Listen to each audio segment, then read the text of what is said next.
Get your free copy of the complete tutorial at www.teachucomp.com/free. Create a catalog in Lightroom Classic CC. You also create a folder for the catalog at the same time. The name of the folder is the same as the name of the catalog, but does not include the catalog suffix.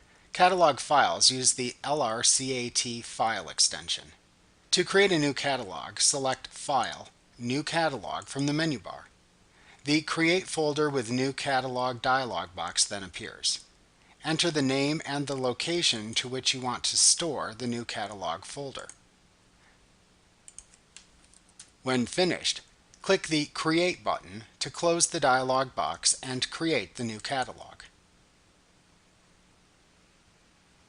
After you create the catalog, Lightroom Classic CC resets to display an empty library module. You may then import photos into the new catalog. Like what you see? Pick up your free copy of the complete tutorial at www.teachucomp.com/free.